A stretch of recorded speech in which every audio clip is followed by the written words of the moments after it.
രൂപ മാത്രം വില മതിക്കുന്ന ഒരു ലാപ്ടോപ്പ് നമ്മുടെ ഷോപ്പിലെത്തി. ഞാൻ നോക്കിയപ്പം 3000 രൂപ അല്ല, ഒരു 12,000 രൂപ വില വരുന്ന ലാപ്ടോപ്പാണ്. അപ്പോൾ എന്താണ് ഈ 3000 രൂപ എന്ന് നോക്കാൻ വേണ്ടിയിട്ട് ജസ്റ്റ് അതിൻ്റെ പെർഫോമൻസും കാര്യങ്ങളൊക്കെ നോക്കാമെന്ന് എഴുതി. ഡിസ്പ്ലേ നല്ല കിടിലമായിട്ട് നല്ല ക്വാളിറ്റിയിൽ ഡിസ്പ്ലേ കാണാൻ പറ്റുന്നുണ്ട്.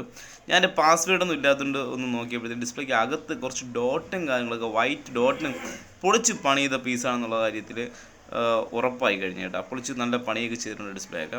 പിന്നെ എൻ്റെ റാം ഒന്ന് നോക്കാം. റാം നോക്കുമ്പോഴത്തേക്കും 16 GB റാമുണ്ട്. അപ്പോൾ ഗ്രാഫിക്സ് കാർഡും കാര്യങ്ങളൊക്കെ ഉള്ളൊരു ലാപ്പാണെന്നുള്ള കാര്യം മനസ്സിലായേ. 16 GB റാം ഉണ്ടല്ലോ, അതുകൊണ്ട് ഉഷാറായി. ഇനി നമുക്ക് വേണ്ടത് ഇതിൻ്റെ സ്റ്റോറേജ് എത്ര GB റാം അല്ല ഇതിൻ്റെ അകത്ത് ഇൻറ്റേർണൽ സ്റ്റോറേജ് എത്രയാണെന്ന് നോക്കണ്ടേ. 100, 150, മാക്സിമം 120 ഉള്ളൂ ഇതിൻ്റെ അകത്ത് ഇൻറ്റേർണൽ സ്റ്റോറേജ്. പൊളി സാധനം. എന്തായാലും സാധനം കൊള്ളാം. പക്ഷേ ഡിസ്പ്ലേക്കകത്ത് ഈ ഡോട്ടുകൾ മാത്രമാണ് ഇപ്പോൾ ഒരു വിഷയമായിട്ടുള്ളത്. അത് കുഴപ്പമില്ല, അത് യൂസിങ്ങിന് നമുക്ക് ഈ ഡോട്ടുകളൊന്നും വലിയ കാര്യമായിട്ട് എടുക്കണ്ട. സാധനം വർക്കിംഗ് ആണ്, അത് മാത്രം. പിന്നെ ഈ ലോക്ക് ഞാൻ നോക്കുമ്പം ഇച്ചിരി വിഷയമുണ്ട്.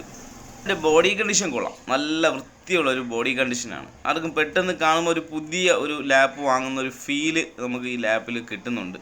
പിന്നെ ഇതിൻ്റെ കീബോർഡ്, മൗസ് പാഡ് എല്ലാം വർക്കിംഗ് ആണ്. അത്യാവശ്യം നല്ല വൃത്തിയുണ്ട്. ഈ ലൈന് കാണുന്നതൊക്കെ ഈ ഡിസ്പ്ലേ ബോഡി പുറത്ത് ലൈൻ എൻ്റെ ഡിസൈനാണ് കേട്ടോ.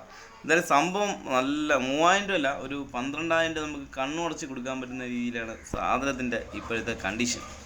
ഇതാ ഈ ഭാഗത്തായിട്ട് ചെറിയൊരു പൊട്ടലുണ്ട്. ഇതാ ഈ ഭാഗത്ത് അത് നമുക്ക് വലിയൊരു ഫീലൊന്നും ചെയ്തില്ല.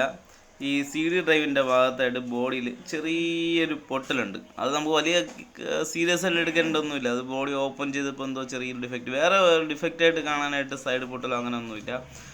അപ്പോൾ റിപ്പയർ എന്താണ് ചെയ്തതെന്ന് അറിയണ്ടേ. ഇതിൻ്റെ ലോക്ക് സെറ്റ് ചേഞ്ച് ചെയ്ത പീസാണ്. ഈ ഭാഗത്ത് 2 ലോക്ക് സെറ്റും കംപ്ലൈൻ്റ് ആയതുകൊണ്ട് 2 ലോക്ക് സെറ്റും മാറിയിട്ടുണ്ട്. ആ ഒരു ഡിഫക്റ്റ് ഇതിലുണ്ട്, ചെറുതായിട്ട് മടക്കുമ്പോൾ സ്ലൈഡ് ഉണ്ട്.